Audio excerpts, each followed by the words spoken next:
everyone. Welcome to the Literature Lok. I am Neha Singh. Today we will learn Solitary Reaper. Let's start the video.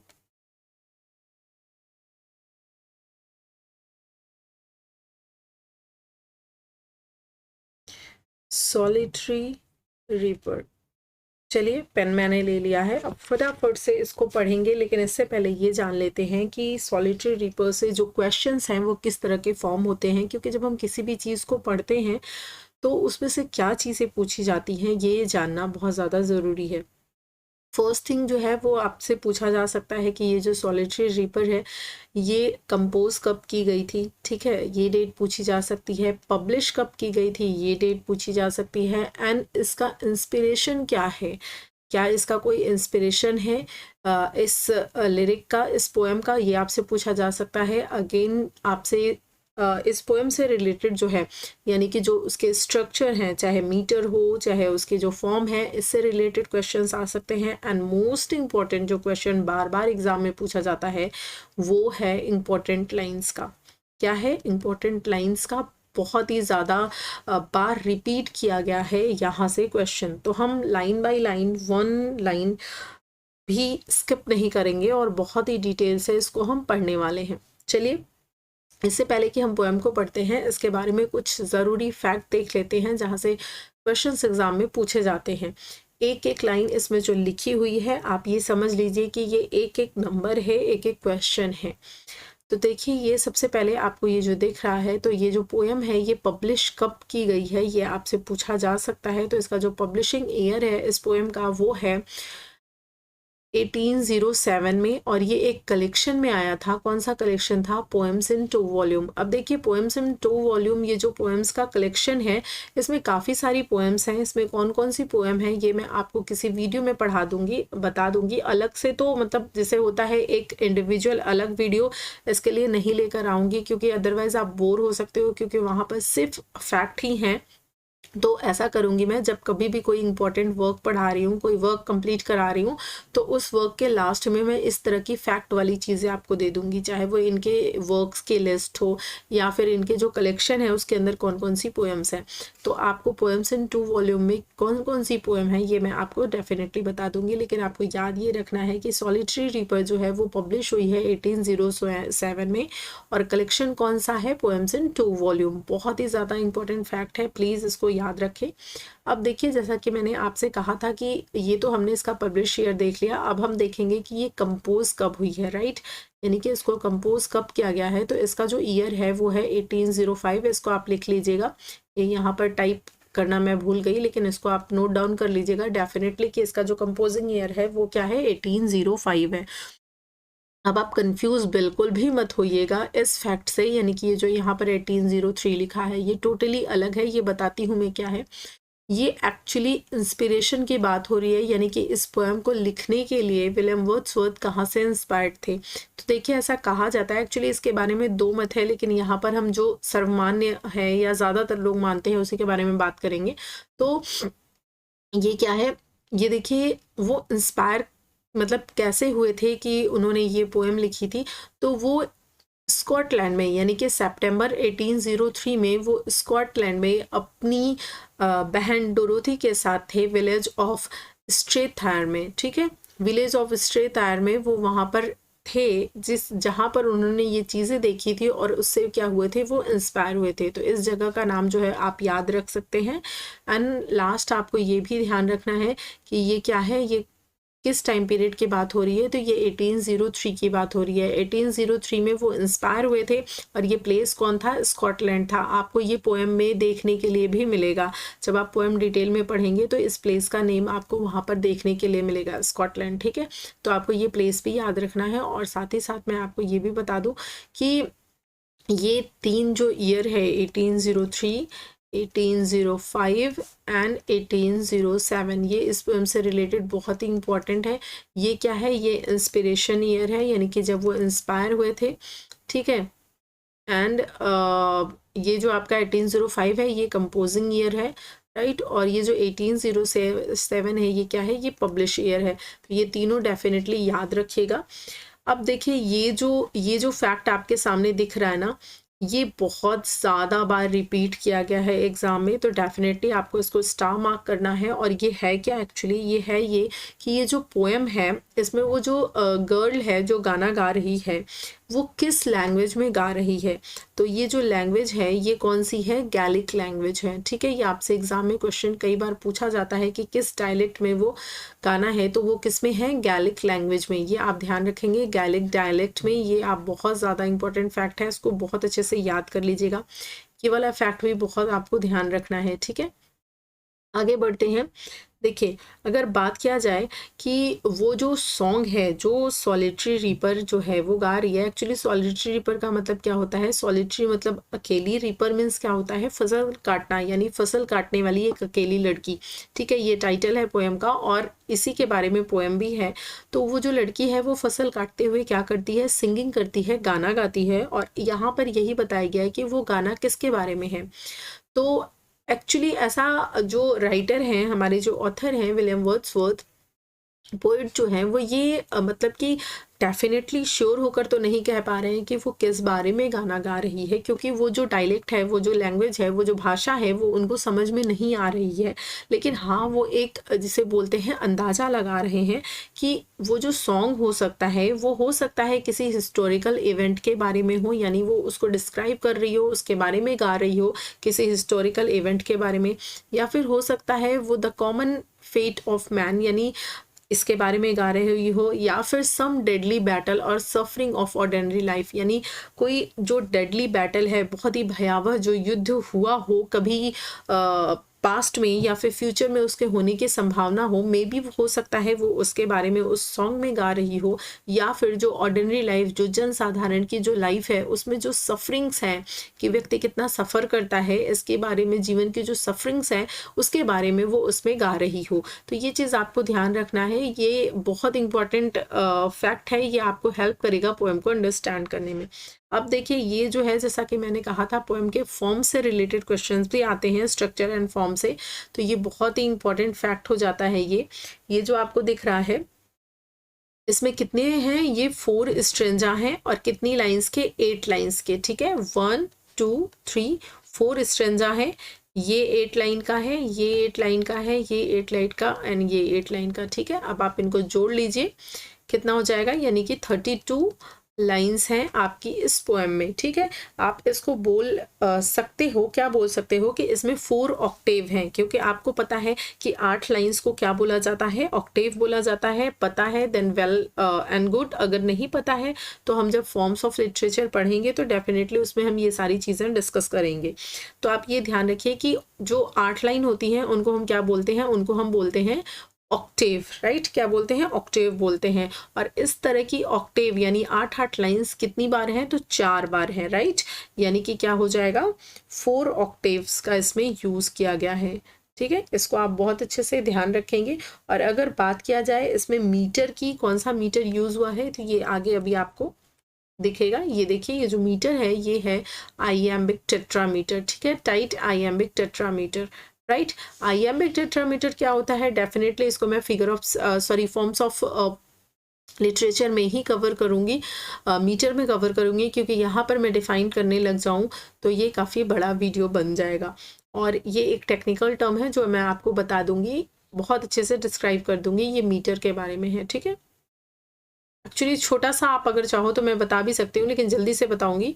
Unstressed followed by stress. ठीक है, I am का मतलब होता है unstressed, जो syllable है, first जो syllable है वो अनस्ट्रेस्ड होगा और जो सेकंड है वो स्ट्रेस्ड होगा। तो इस तरह के जो कितने पैटर्न आ रहे हैं इसके बारे में बोलेंगे। तो टेट्रा का मतलब होता है 4। ठीक है, ट्राई का मतलब होता है 3, टेट्रा का मतलब 4 और पेंटा का मतलब होता है 5। यानी कि ये जो स्ट्रक्चर है आई एम वाला, अनस्ट्रेस्ड फॉलोड बाय स्ट्रेस्ड, ये कितनी बार यूज हुआ है, 4 बार यूज हुआ है। राइट, कितनी बार यूज हुआ है, 4 बार। तो इसी को बोलते हैं आइएम्बिक टेट्रामीटर। आई थिंक आपको क्लियर होगा, बाकी बहुत डिटेल में मैं जब इस टॉपिक को कवर करूंगी तो आपको बता दूंगी। अब ये है राइम स्कीम। राइम स्कीम इसकी थोड़ा सा इम्पोर्टेंट इसलिए हो जाती है क्योंकि ये राइम स्कीम जो है थोड़ा हटकर है। हटकर इन द सेंस ये है कि ये जो राइम स्कीम है ये फुली इस पोएम को कवर नहीं करती, यानी इसमें की 2 लाइंस ऐसी हैं जो इस पैटर्न को फॉलो नहीं करती। तो वो मैं आपको पोएम जब अभी पढ़ाऊंगी लाइन बाय लाइन तो बहुत अच्छे से वहाँ पर आपको समझा दूंगी। लेकिन फिलहाल आप ये देखिए इसके राइम स्कीम क्या है, ये बहुत इंपॉर्टेंट हो जाता है, स्पेशली LT वगैरह में इस तरह के क्वेश्चंस काफ़ी ज़्यादा पूछे जाते हैं। तो राइम स्कीम आप बहुत अच्छे से देख लीजिए इसको, क्या है ABCD, ठीक है। आपको राइम स्कीम निकालना आता है तो बहुत अच्छी बात है, नहीं आता है तो मेरे साथ बने रहिए, कुछ भी नहीं छोड़ूंगी ऐसा जिससे आपको इंग्लिश में अपने कोर्स को समझने में कोई प्रॉब्लम हो या कोई भी क्वेश्चंस आपका एग्जाम में स्किप हो जाए, ठीक है। तो मैं आपको ये भी समझाऊंगी बहुत अच्छे से राइम स्कीम क्या होती है, कैसे बनती है, कैसे उसको हम फाइंड आउट कर सकते हैं। तो फिलहाल इस पोएम की जो राइम स्कीम है वो आप ध्यान रखिए, ABCC एंड D है। अब देखिए आपको यहाँ ब्रैकेट में मैंने एक इन्फॉर्मेशन दी है, वो इन्फॉर्मेशन ये है कि राइम स्कीम इज ऑफ, यानी ये जो ए की राइम स्कीम है ये क्या है, ऑफ है। कहाँ पर ऑफ है, किन जो 2 जगहों पर ऑफ है वो मैं अभी आगे आपको बताऊंगी, ठीक है, जब पोएम कवर कराऊंगी। तो more a vision than a piece of in imagination, यानी यहाँ पर क्या कहा गया है कि ये जो है एक्चुअली ये पीस ऑफ इमेजिनेशन के बारे में भी है कि विलियम वर्ड्सवर्थ ऐसा इमेजिन कर रहे हैं। एब्रप्ट ओपनिंग इसको कही जा सकती है क्योंकि एक होता है कि कोई पोएम है या कोई वर्क आप लिख रहे हैं, कुछ भी लिख रहे हैं तो उसका बहुत ही सिस्टमैटिक इस तरह से ओपनिंग होती है, लेकिन यहाँ पर आपको दिखेगा कि बिल्कुल एब्रप्ट ओपनिंग है, बिल्कुल ऐसे ही कहा गया है कि बिहोल्ड इस तरह से स्टार्ट किया गया है। चलिए ये देखिए आ गई हमारी पोएम, इसको हम फटाफट से स्टार्ट कर लेते हैं, ठीक है। लेकिन इस पोएम को बहुत ध्यान से देखिएगा क्योंकि यहाँ पर जो है ना एक्चुअली लाइंस में ही मैं आपको बता दूंगी कि कौन सी लाइंस इंपॉर्टेंट हैं और साथ ही साथ इन लाइंस में से भी क्वेश्चन कहाँ से बनते हैं ये भी मैं आपको क्लियर कर दूंगी। तो चलिए हम फटाफट से क्या करते हैं, अपनी ये जो प्यारी सी पोएम है, ये जो लिरिक है, इसको स्टार्ट कर लेते हैं। एक्चुअली क्या है ये, अगर बात करें फॉर्म की तो ये क्या है, यहाँ पे लिख लेते हैं, जस्ट मेरी पेन ये रही, ठीक है, ये लिरिक है, ठीक। चलिए स्टार्ट करते हैं। एक्चुअली कहीं पर ये इसके अंदर जो है वो बैलेड के गुण भी मिलते हैं, लेकिन टोटली आप नहीं बोल सकते हो, इसको लिरिक मानते हैं हम मोस्टली अगर एग्जाम में आएगा तो, ठीक है। आगे देखिए पोएम आपके स्टार्ट होती है, ये देखिए 8 लाइंस का है, ध्यान रखिए। तो यानी कि ये क्या है, ऑक्टेव है, फर्स्ट ऑक्टेव हम पढ़ने चल रहे हैं। Behold her single in the field yon solitary highland lass, ठीक है। इसकी वर्ड मीनिंग भी हम साथ ही साथ देखते चलेंगे ताकि आपको जो है कोई भी कंफ्यूजन ना हो, कहीं से भी कोई प्रॉब्लम ना हो। इसको अंडरस्टैंड करने में जब हम इस चीज़ को देख लेंगे तो हमको एग्जाम में ये कभी भूलेगा नहीं। बिहोल्ड का मतलब क्या होता है, देखना, बहुत ही प्यार से, बहुत सज्जनता, बहुत शालीनता के साथ क्या करना, देखना। ये ख होगा, ठीक है, मैं श लिखने जा रही थी, देखो, ठीक। बिहोल्ड का मतलब क्या होता है, देखो। हर मीन्स उसे, देखो उसे। Single in the field, field में कैसी है, अकेली है।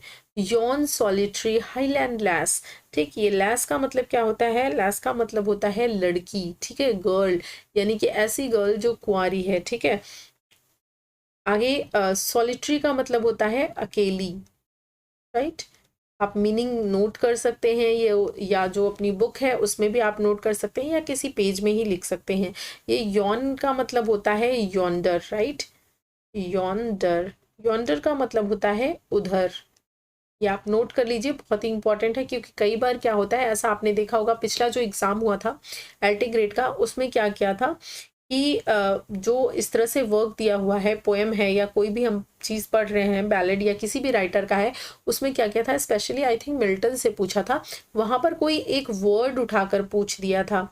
देखिए मुझे वो वर्ड एक्चुअली, राइट, मुझे वर्ड याद आ गया, ये है वर्ड कॉइन फेस, ठीक है, कॉइन फेस। इसका मतलब पूछ दिया था कि क्या होता है। तो इस तरह से कोई वर्ड उठाकर एग्जाम में पूछा जा सकता है कि ये इस वर्ड का मतलब क्या है, तो इसीलिए मैं यहाँ पर आपको वर्ड मीनिंग भी क्लियर करती चल रही हूँ, ठीक है। तो हाईलैंड लैस, आगे देखिए इसका मतलब हम समझ लेते हैं इन 2 लाइंस का, क्या है, behold her single in the field yon solitary highland lass, देखो उसे जो सिंगल इन द फील्ड, यानी कि फील्ड में अकेले है, उधर अकेली पहाड़ी लड़की। हाईलैंड का मतलब क्या होता है? हाईलैंड लैस मतलब हाईलैंड मतलब होता है पहाड़ी एरिया, ठीक है। यानी कि उधर देखो वो जवान पहाड़ी लड़की उधर अकेली खड़ी है, ठीक है। इन 2 लाइंस का मतलब आई थिंक आपको क्लियर हो गया होगा। आगे है reaping and singing by herself. आगे वो लड़की क्या कर रही है? वो कह रहे हैं देखो उधर वो अकेले फील्ड में जवान अकेली पहाड़ी लड़की जो है उधर खड़ी है, उसको देखो। और वो कर क्या रही है? रीपिंग। रीपिंग का मतलब क्या होता है? फसल काटना, ठीक है, कटाई जिसे बोलते हैं, ठीक है। तो वो क्या कर रही है? फसल को काट रही है। एंड सिंगिंग बाय हरसेल्फ, और क्या कर रही है? गाना गा रही है। यानी खुद ही वो फसल को भी काट रही है और गाना गाना भी गा रही है, यानी वो एक साथ 2 काम कर रही है। स्टॉप हियर और जेंटली पास, ये वो किसको कह रहे हैं? ये जो लाइन है ये किसके लिए है? ये लाइन उस लड़की के लिए नहीं है। स्टॉप हियर इसका मतलब ये है कि ये जो लाइन है ये किसके लिए है? ये वहां से जो लोग गुजर रहे हैं, क्योंकि आप देख रहे हैं ये खेत है, ये एक फील्ड है जहां पर एक लड़की जो है, ठीक है, ये थोड़ी मेरी ड्राइंग है, देखिए कितनी अच्छी सी है ना। ये लड़की क्या कर रही है? फसल को काट रही है, राइट। तो यहाँ पर विलियम जो वर्ड्सवर्थ हैं ये देख रहे हैं इस लड़की को, और यहाँ से ऐसा तो है नहीं कि यहाँ पर यही सिर्फ अकेले हैं, तो आसपास से बहुत सारे लोग क्या हो रहे हैं? इस रास्ते से गुजर रहे हैं। तो ये उन्हीं लोगों को कह रहे हैं कि स्टॉप हियर, रुको यहाँ पर, और जेंटली पास, या धीरे से चले जाओ। यानी कि अगर तुम्हें भी इस सॉन्ग में रुचि है तो तुम रुको, इसको सुनो, इसका आनंद लो। नहीं तो क्या करो? धीरे से चुपचाप यहाँ से निकल जाओ। यानी कि शोर शराबा मत करो, आपस में बातें मत करो, डिस्टर्ब मत करो, कोलाहल मत करो। यानी कि क्योंकि मुझे बिल्कुल डिस्टर्बेंस पसंद नहीं है। ये जो लड़की गाना गा रही है, सिंगिंग कर रही है, इसको मैं बहुत ध्यान से सुनना चाहता हूँ। इसलिए प्लीज़ या तो तुम रुको, सुनो, या फिर बहुत ही जेंटली, बहुत आराम से यहाँ से बिना बात किए हुए, बिना आवाज़ किए हुए निकल जाओ, पास हो जाओ, चले जाओ, ठीक है। आगे देखिए, alone she cuts and finds the grain and sings a melancholic strain. अब देखिए इन सारे वर्ड्स का मतलब तो आपको पता ही होगा। कट्स मतलब काटना, एंड बाइंड्स मतलब क्या होता है? बांधना। क्या बांधना? ग्रेन्स, यानी ये जो अनाज है जिसको वो काट रही है, ठीक है, उसके क्या कर रही है? वो बाइंड कर रही है, यानी उसको कट कर रही है और उसको बाइंड कर रही है। कैसे? ये जो फसल है इसको यहाँ ऐसे जड़ से काटते हैं और काटने के बाद इसको बांध कर रस्सी से गट्ठर बनाते हैं। तो वो क्या कर रही है? अकेले ही वो फसल को काट भी रही है और अकेले ही उसका वो क्या कर रही है? बाइंड द ग्रेन्स, यानी उन ग्रेन्स के क्या कर रही है? गट्ठर बना रही है। एंड सिंग्स अ मेलांकली स्ट्रेन, और मेलांकली का मतलब क्या होता है? दुख भरा, दुखी या सैडनेस वाला गीत जो होता है, सैड, उसे बोलते हैं मेलांकली। और स्ट्रेन का मतलब क्या होता है? मेलांकली स्ट्रेन, स्ट्रेन मतलब होता है सॉन्ग। यानी कि वो जो है वो क्या कर रही है? अकेले ही फसल को काट रही है, उनको बांध रही है, और दुख भरा जो मेलांकली गीत है, जो मेलांकली गाना है जो दुख से भरा हुआ है, उसको वो क्या कर रही है? सिंग कर रही है, यानी कि गा रही है। आगे देखिए, आगे 2 लाइंस में वो कहते हैं, O listen for the vale profound is overflowing with the sound. Vale का मतलब क्या होता है? वेल का मतलब होता है वैली। वैली मीन्स घाटी, राइट।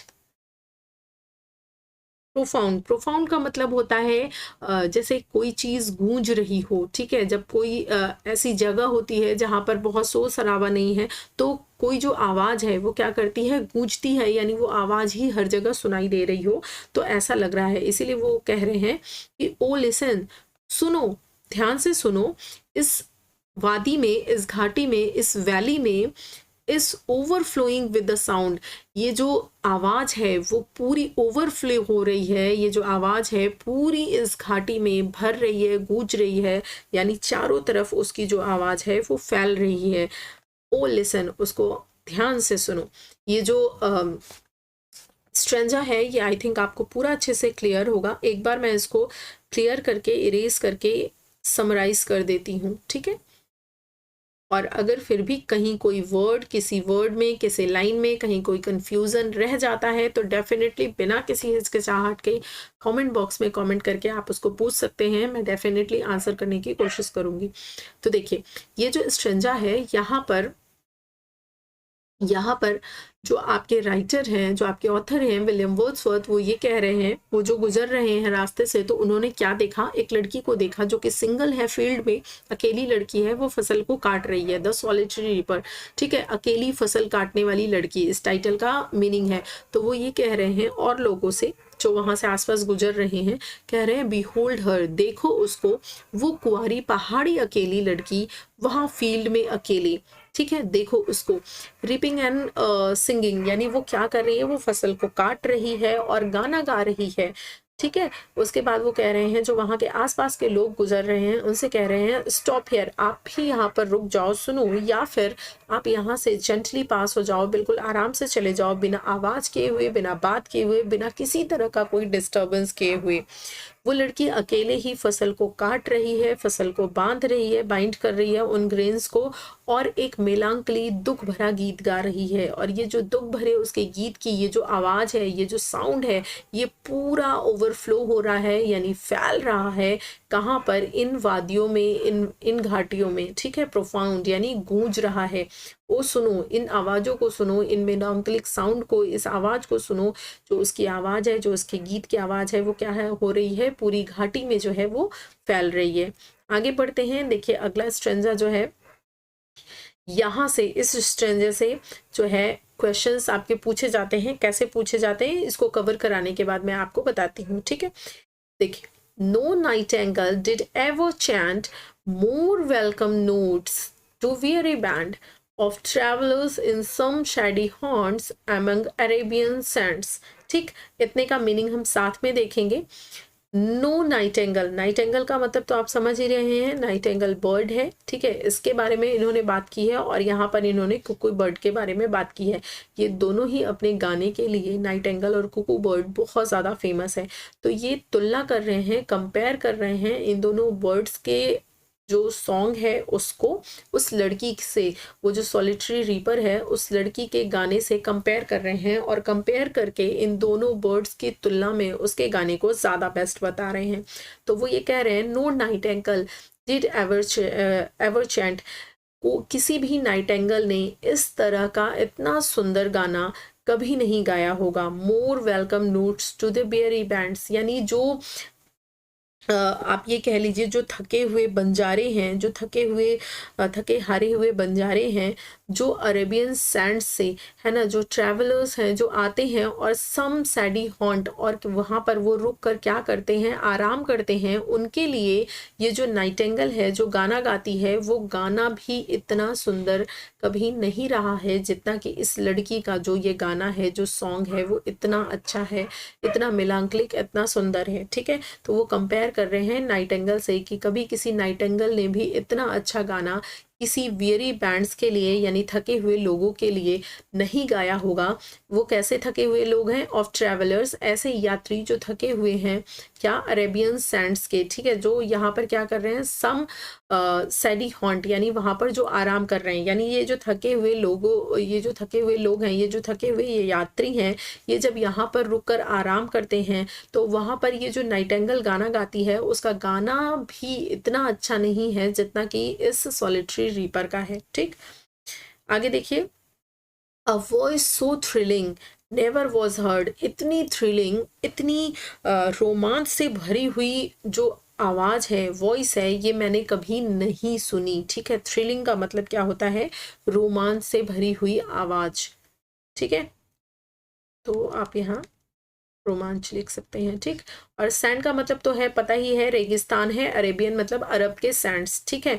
अरब के सैंड्स के बीच में सम सैडी हॉन्ट मतलब होता है, सम सैडी हॉन्ट मतलब वहां पर छाया में जो आराम करते हैं, ट्रैवलर्स मतलब यात्री, ठीक है। वेरी बैंड्स का मतलब यहाँ लिख देती हूँ, थके हुए, थके हुए, ऑफ ट्रैवलर्स मतलब यात्री, ठीक है। आगे देखिए, a voice so thrilling never was heard, यानी कि इतनी थ्रिलिंग, इतनी रोमांचक आवाज मैंने कभी नहीं सुनी in the springs time from the Kuku bird, even springs times में भी, क्योंकि स्प्रिंग टाइम में, स्प्रिंग के समय में ये जो कुकू बर्ड है बहुत ही अच्छा गाती है। Breaking the silence of the seas, वो जो समुद्र है उसकी शांति को ब्रेक करती है, भंग करती है। एमंग द फॉरेस्ट हार्बिट्स, अब ये जो हार्बिट्स है ये क्या है, ये वेस्टर्न कोस्ट ऑफ स्कॉटलैंड है। मैंने आपसे कहा था ना स्कॉटलैंड का जो है वो जिक्र आता है, तो आप ये कह सकते हो ये ग्रुप ऑफ आइलैंड है।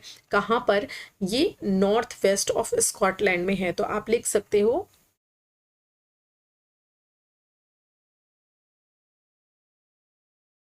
स्कॉटलैंड का क्या है, आइलैंड है।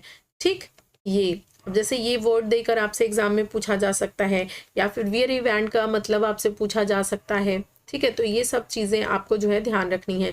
तो वो क्या कह रहे हैं, वो ये कह रहे हैं कि इतनी थ्रिलिंग वॉइस मैंने कभी नहीं सुनी इवन स्प्रिंग्स, यानी स्प्रिंग्स में भी, क्योंकि स्प्रिंग्स में ये जो कुकू बर्ड है ये क्या करती है, बहुत ही अच्छी आवाज़ में गाना गाती है, और ये जो समुद्र है इसकी इसकी जो साइलेंस है उसको ब्रेक करती है। और अमंग द, कहाँ पर, इस स्कॉटलैंड की ये जो आइलैंड्स हैं इनके बीच में। ठीक है, तो ये जो सॉलिटरी रीपर है इसका सॉन्ग कुकू बर्ड से भी ज़्यादा थ्रिलिंग है, कुकू बर्ड की आवाज़ से भी ज़्यादा रोमांचक अच्छा गाना है। तो यानी ये जो, इसको मैं क्लीन कर लेती हूँ। और ये जो पैराग्राफ है, इस पैराग्राफ में आपके जो पोइट हैं उन्होंने बेसिकली काम क्या किया है, इन्होंने कंपेयर करने की कोशिश की है सॉलिटरी रीपर के सॉन्ग को, सॉलिटरी रीपर की वॉइस को, किससे, नाइटेंगल और कुकू बर्ड की वॉइस से। क्योंकि नाइटेंगल और कुकू बर्ड जो है वो अपने आप ही बहुत ज़्यादा फेमस हैं अपनी वॉइस के लिए, अपनी सॉन्ग के लिए, लेकिन इनसे भी बेहतरीन वो सॉलिटरी रीपर गाना गाती है। ये इस पूरे पैराग्राफ में वो कहना चाहते हैं कि नाइटेंगल जो थके हुए लोगों के लिए गाना गाती है इतना बढ़िया, उससे भी ज़्यादा अच्छा गाना ये गा रही है, यानी कि सॉलिटरी रीपर। और कुकू बर्ड जो कि ब्रेक करती है उन आइलैंड्स, स्कॉटलैंड के आइलैंड्स के बीच से समुद्र की साइलेंस को, उनसे भी बेहतर गाना, उससे भी ज़्यादा थ्रिलिंग वॉइस किसकी है, सॉलिटरी रीपर की है। तो यहाँ पर बेसिकली आपको याद क्या रखना है, मैंने आपसे कहा था ना एग्जाम में यहाँ से क्वेश्चन आता है। तो एग्जाम में क्वेश्चन क्या आता है, इन वर्ड्स का, यानी आपसे एग्जाम में पूछा जाता है क्वेश्चन, ये क्वेश्चन बार बार रिपीट होता है कि ये जो सॉलिटरी रीपर है यानी ये जो लड़की है, इसकी आवाज़ को या इसके सॉन्ग को कौन सी दो बर्ड्स की सॉन्ग या आवाज़ से कंपेयर किया गया है। तो आपको ये नेम याद रखना है, नाइटेंगल एंड कुकू। आपको ऑप्शन में 4 बर्ड्स के नेम दे देगा, तो आपको ये चीज़ ध्यान रखना है। ठीक है, इसको बहुत ही ध्यान से पढ़िए, इसको, इन दोनों बर्ड्स के नाम आपको याद रखना है। या ये पूछा जा सकता है कि सॉलिटरी रीपर में कौन सी 2 बर्ड्स का नेम मेंशन है, नेम आया हुआ है फॉर कंपैरिजन, तो नाइटेंगल एंड कुकू बर्ड है। ठीक है, इनको बहुत अच्छे से याद रखेंगे। एंड जो वर्ड मीनिंग मैंने बताई है, जैसे इस वर्ड की वर्ड मीनिंग, ठीक है, ये किसके लिए आया है, ये वर्ड किसके लिए आया है, तो ये सारी चीज़ों को बहुत अच्छे से आप याद रखोगे। आगे चलते हैं और देखते हैं नेक्स्ट पैराग्राफ। हमारा नेक्स्ट पैराग्राफ है, will no one tell me what she sings. अब यहाँ पर इस पैराग्राफ में वो क्या कर रहे हैं, क्वेश्चंस पूछ रहे हैं, क्वेश्चन अराइज कर रहे हैं, किससे, वहाँ आने जाने वाले लोगों से, या अपने आप से ही आप कह लीजिए। वो एक क्वेश्चन पूछ रहे हैं, will no one tell me what she sings, क्या मुझे कोई नहीं बताएगा कि ये क्या गा रही है, व्हाट शी सिंग्स, क्या ये गा रही है। Perhaps the plaintive numbness flow for old unhappy far off things and battles long ago, or is it some more humbly familiar matter of today। ठीक है, ये मैंने स्टार्टिंग में आपको बताया था ना, some natural sorrow, loss or pain that has been and maybe again। अब देखिए इस पूरे पैराग्राफ में वो क्या कर रहे हैं, वो गेस करने की कोशिश कर रहे हैं कि वो जो सॉन्ग है उस सॉन्ग में आखिर वो किस बारे में गाना गा रही है, क्या है वो सॉन्ग। क्योंकि वो समझ तो पा नहीं रहे, क्योंकि वो गैलिक लैंग्वेज में है, गैलिक डायलेक्ट में वो सॉन्ग है, तो वो समझ नहीं पा रहे हैं। लेकिन उस एक्सप्रेशन से, यानी उस लड़की के एक्सप्रेशन से वो एक अंदाज़ा लगाने की कोशिश कर रहे हैं उसकी आवाज़ से, और ये क्वेश्चन अराइज कर रहे हैं, कह रहे हैं कि क्या मुझे कोई नहीं बताएगा वो कि वो क्या गा रही है। फिर खुद से ही वो आंसर कर रहे हैं, परहैप्स, शायद वो कोई मतलब दुख भरा गीत गा रही है। प्लांटिव नमनेस फ्लो मतलब होता है, प्लांटिव मतलब होता है सैड, नमनेस फ्लो का मतलब होता है बीते हुए पल। ठीक है, बीते पल, यानी कि वो कोई बीते हुए पल की कोई सैड जो चीज़ है उसको अपने गाने में हो सकता है गा रही है, या फिर फॉर ओल्ड जो कि पुराने समय की है, या फिर कोई अनहैप्पी, या फिर कोई ऐसी चीज़ घटित हुई है जो कि उसकी लाइफ में अनहैप्पी है, उसको याद करके वो क्या कर रही है, गाना गा रही है। For of things and battles long ago, या फिर हो सकता है वो किसी ऐसे युद्ध के बारे में गा रही हो जो युद्ध हो चुका है या फिर होने वाला है। ठीक है, हो सकता है वो ऐसी बैटल, ऐसी युद्ध के बारे में गाना गा रही हो, उसके बारे में। और is it some more humbly, ठीक है। उसके बाद फैमिलियर मैटर ऑफ टुडे, या फिर हो सकता है वो किसी सीधी चीज के बारे में बोल रही हो, या कोई ऐसी चीज है जो कि बहुत ही फैमिलियर मैटर है, कोई बहुत आम मैटर है, डेली की जिंदगी। फैमिलियर मैटर मतलब क्या है, जो डेली रूटीन, जो ऑर्डिनरी हमारी लाइफ है उससे रिलेटेड कोई किसी बात की या किसी परेशानी के बारे में हो सकता है वो गा रही है। ठीक है। सम नेचुरल सॉरो, या फिर हो सकता है जीवन के जो नॉर्मल दुख हैं, जो दुख तकलीफ है नॉर्मल ह्यूमन लाइफ में, या जो खोना या पाना है, या जो दर्द है, हो सकता है उसके बारे में वो गाना गा रही हो। That has been and many be again, या फिर हो सकता है वो किसी प्राकृतिक नुकसान के बारे में। ठीक है, नेचुरल सॉरो का मतलब क्या होता है, कोई ऐसी प्राकृतिक घटना, प्राकृतिक नुकसान। ठीक है, जैसे कि आपका कोई भूकंप हो गया या कोई ऐसी त्रासदी हो गई, हो सकता है ये उसके बारे में, उसके नुकसान, उसके दर्द के बारे में, जो या तो पहले के समय में हो चुका है। ठीक है, हैज बीन में ये हो चुका है, बी अगेन, या फिर हो सकता है होने वाला है, उसके बारे में गाना गा रही है। यानी यहाँ पर देखिए वो पूरे पैराग्राफ में उसके सॉन्ग को गेस करने की कोशिश कर रहे हैं और बताने की कोशिश कर रहे हैं अपने राइटर को, अपने रीडर को, सॉरी, कि वो किस बारे में गाना है वो कह रहे हैं। या फिर हो सकता है वो किसी बीते हुए पल का सॉन्ग हो जो कि अनहैप्पी हो, या फिर कोई ऐसा मूवमेंट जो उसकी लाइफ में अनहैप्पी मूवमेंट हो उसके बारे में हो, या फिर किसी युद्ध के बारे में मे भी हो सकता है वो गा रही हो, या फिर कोई फैमिली मैटर, उसका कोई घरेलू मैटर है जिसके बारे में वो गुनगुना रही होगी, या फिर कोई नेचुरल डिजास्टर है जिसके बारे में, प्राकृतिक आपदा जो हो चुकी है या होने वाली है उसके बारे में वो गा रही है। आई होप ये स्ट्रेंजा भी आपको बहुत अच्छे से क्लियर होगा। ये जो लाइन है स्टार्टिंग में, आपको ये जो लाइन दिख रही है ना, will no one tell me what she sings perhaps the plaintive numbers flow, ये लाइंस मतलब होता है नहीं है, नींबू की तरह निचोड़ कर घोल कर बहुत अच्छे से पी जाइए। बहुत बहुत बहुत ही ज़्यादा इंपॉर्टेंट लाइन है, बहुत ही ज़्यादा बार एग्जाम में रिपीट की गई है। और अगर आप ट्रेंड देख रहे हैं, क्वेश्चन सॉल्व कर रहे हैं, तो आपको पता चल गया होगा अभी तक कि टीजीटी पीजीटी एक ऐसा एग्ज़ाम है जहाँ पर बार बार रिपीटेडली क्वेश्चन पूछे जाते हैं जो प्रीवियस ईयर में आए हैं। तो इसीलिए इस तरह के क्वेश्चन पे भी हमको ध्यान रख कर चलना है कि जो क्वेश्चन बार बार एग्जाम में रिपीट किए जाते हैं। ठीक, अब देखिए अगले पैराग्राफ पे चलते हैं जो कि हमारा लास्ट पैराग्राफ है। उसके बाद हम इसकी राइम स्कीम को भी डील कर लेंगे, क्योंकि इसके राइम स्कीम में एक जगह थोड़ा सा चेंज है जहां से क्वेश्चन अराइज हो सकता है, इसलिए उसको भी हम देखेंगे। देखिए अगला है, what ever the theme the maiden sing as if her song could have no ending. फिर वो क्या कह रहे हैं, वॉट एवर द थीम, यार कुछ भी हो, कोई भी थीम हो जो ये लड़की गा रही है, जो ये कुंवारी लड़की, मैडन मतलब होता है कुंवारी, जो ये कुंवारी लड़की गा रही है, ये जो गाना गा रही है, इसका थीम कुछ भी हो, जो भी अभी उन्होंने ऊपर डिस्क्राइब किया, ये हो या कुछ भी हो, लेकिन एज इफ, लेकिन उसका ये जो गाना है ना, ये कभी खत्म ना हो, ऐसा लग रहा है उनको, वो ऐसा फील कर रहे हैं, क्योंकि उनको सुनने में इतना आनंद आ रहा है, इतना अच्छा लग रहा है कि वो सोच रहे हैं कि ये गाना कभी बंद ना हो, ये गाना कभी गाना बंद ना करे। ठीक है, कह रहे हैं अगर ऐसा हो कि वो गाना गाना बंद ना करे। I saw her singing at her work and over the sickle bending, I listened motionless and still, and as I mounted up the hill, the music is my heart I bore long after it was heard no more। ठीक है, अब देखिए इस paragraph में वो क्या कह रहे हैं, वो यही कह रहे हैं कि मैंने मतलब आई saw her singing at her work, उसके काम के समय, ठीक है, जब वो अपना काम कर रही है, यानी कि क्या कर रही है, फसल कटाई का, ये जो फसल कटाई का वो काम कर रही है, वो अपने काम के समय में भी गाना गा रही थी। जब वो क्या कर रही थी, सिकल, सिकल का मतलब होता है क्या, दराती, लिख लीजिए, सिकल का मतलब होता है दराती, यानी जब वो झुक कर उन फसल को काट रही थी, अपना काम कर रही थी, उस समय भी मैंने उसको देखा है गाना गाते हुए, मैंने उसको सुना है। आई लिसेंड, मैंने उसको सुना है। कैसे सुना है? मोशनलेस एंड स्टिल, यानी बिना कोई गति किए हुए, बिना किसी बिल्कुल मोशन के, यानी बहुत ही जिसे बोलते हैं ठहर कर, रुक कर, बिना हिले डुले सुना है। इसका मतलब क्या है?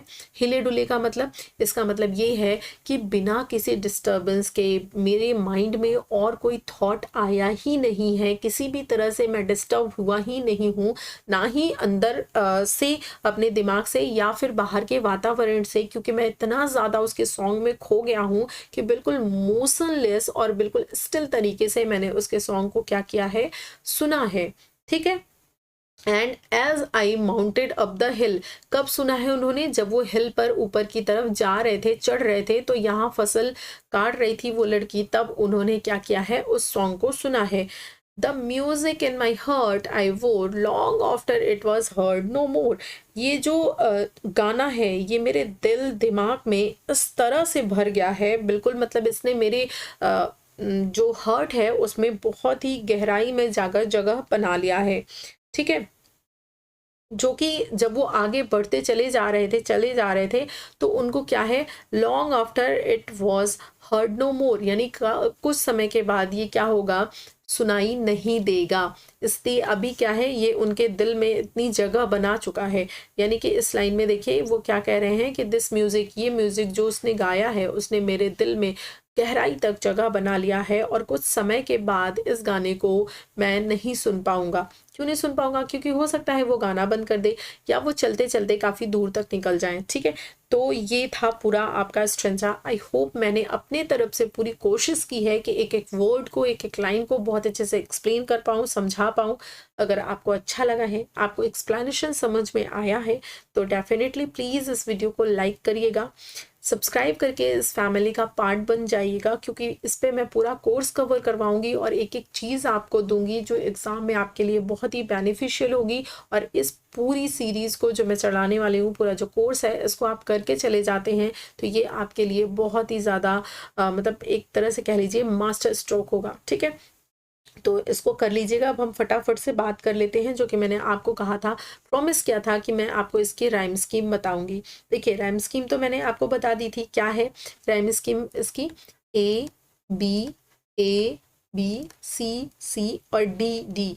ठीक है, ये इसकी राइम स्कीम है। लेकिन मैंने आपसे क्या कहा था कि फर्स्ट और लास्ट स्ट्रेंजा में ये जो ए की राइम है, ये ए की राइम है, ये क्या है? ये ऑफ है, यानी नहीं है। अब फर्स्ट स्ट्रेंजा की तो हम बात कर लेंगे अभी, क्योंकि हमें पीछे जाना पड़ेगा। लेकिन इससे पहले हम लास्ट स्ट्रेंजा की बात कर लेते हैं, क्योंकि फर्स्ट और लास्ट स्ट्रेंजा में ही ऐसा है, मिसिंग है। तो लास्ट स्ट्रेंजा हमारे पास खुला हुआ है तो हम उसका उपयोग कर लेते हैं। लास्ट स्ट्रेंजा की बात पहले कर लेते हैं, है कि नहीं? चलिए पेन ले लेती हूँ। इरेज करने के बाद पेन को लेना पड़ता है 2 बार। चलिए देखिए ये क्या है, यहाँ पर देखिए आपको मैं ऐसा मान कर चल रही हूँ कि आपको राइम स्कीम निकालनी आती है। नहीं आती है तो सिखा दूंगी मैं, डोंट वरी, सब कुछ हो जाएगा। देखिए ठीक है, ये देखिए सैंक, एंडिंग, वर्क, बेंडिंग, स्टिल, हिल, वोर, मोर। ठीक है।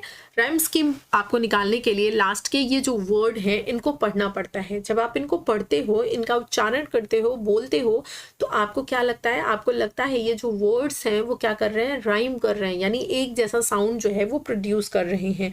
तो अब देखिए क्या आपको लग रहा है। पहले यहाँ पे हम लिख लेते हैं अपनी राइम स्कीम, ताकि आपको समझना ईजी हो जाए। A B C and D. ठीक है, ये हमारी पूरी 8 लाइन की, इस 8 लाइन की राइम स्कीम है। A B C D. Right.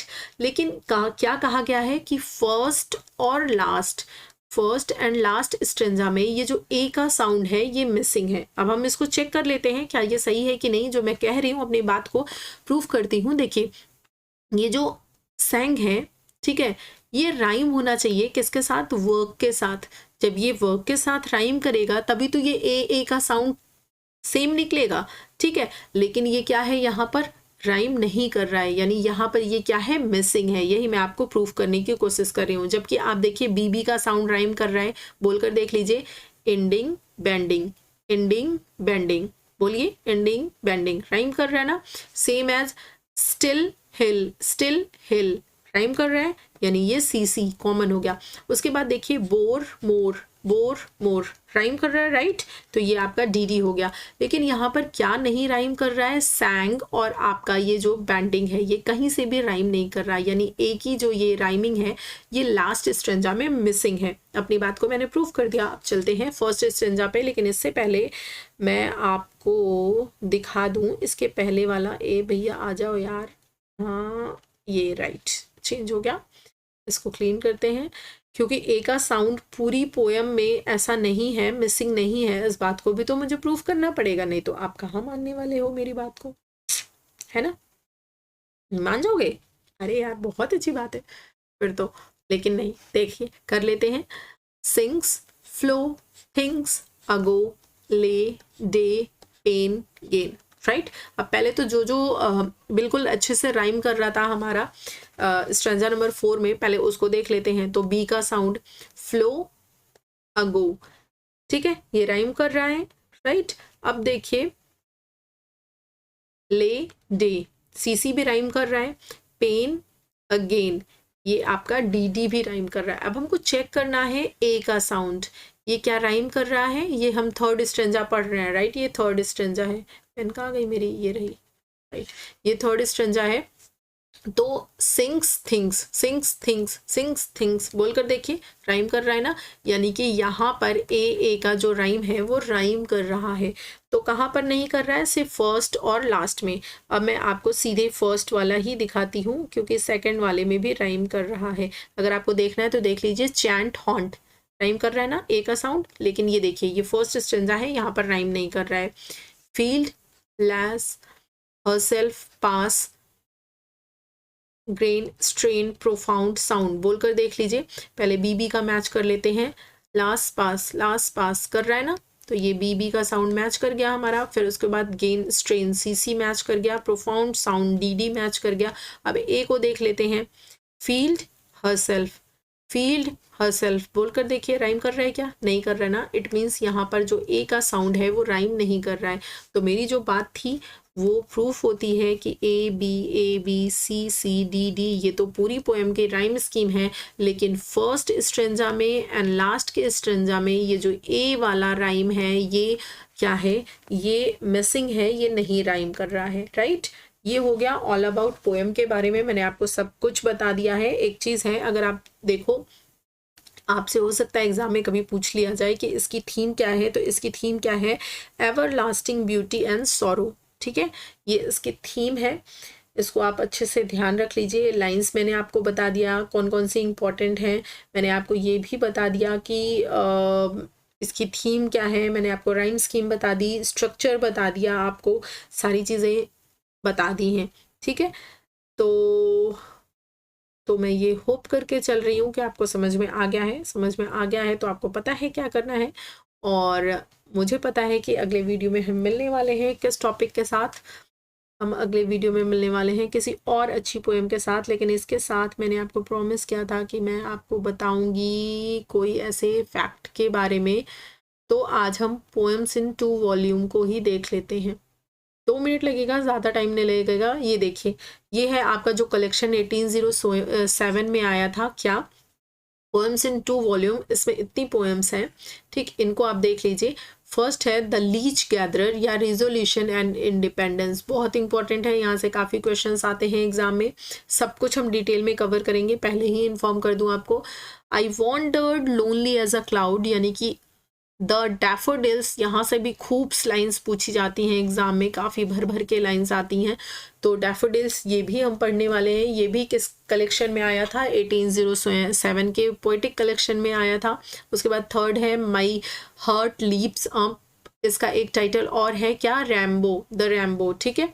उसके बाद नेक्स्ट है ode intimation of immortality, ode to duty, यहाँ से भी इंपॉर्टेंट लाइंस आती हैं। द सॉलिटरी रीपर, यहाँ से तो आती ही हैं, अभी ही मैंने आपको पढ़ाया है। और देखिए मैंने आपको बताया था ना कि ये कब पब्लिश हुई थी, 1807 में पोएम्स इन 2 वॉल्यूम में पब्लिश हुई थी, और ये देखिए यहाँ पर दिया भी है। उसके बाद है एलेजाइक स्ट्रेंजा, नेक्स्ट है कंपोज्ड अपॉन वेस्टमिंस्टर एबे सितंबर 1802, राइट।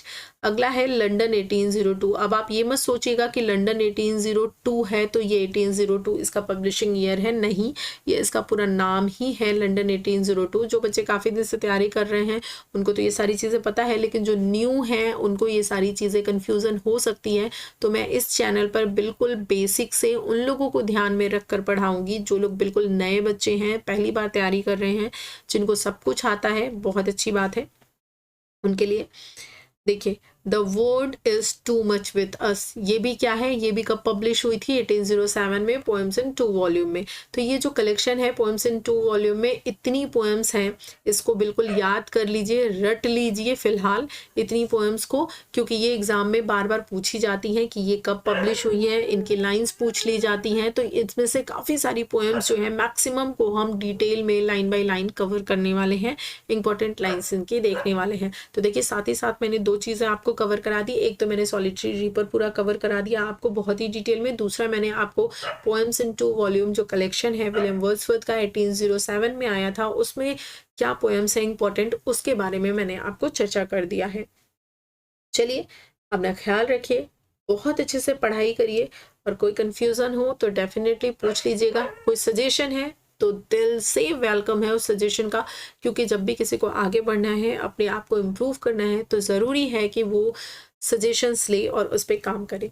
तो मैं भी आपसे ये उम्मीद करती हूँ कि अगर आपको कुछ कमी नज़र आ रही है या कोई टॉपिक आप सजेस्ट करना चाहते हैं तो डेफिनेटली आप मुझे सजेस्ट कर सकते हैं।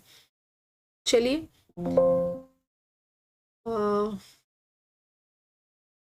Bye bye and take care. मैं इसको ऑफ कर लेती हूँ। Bye everyone.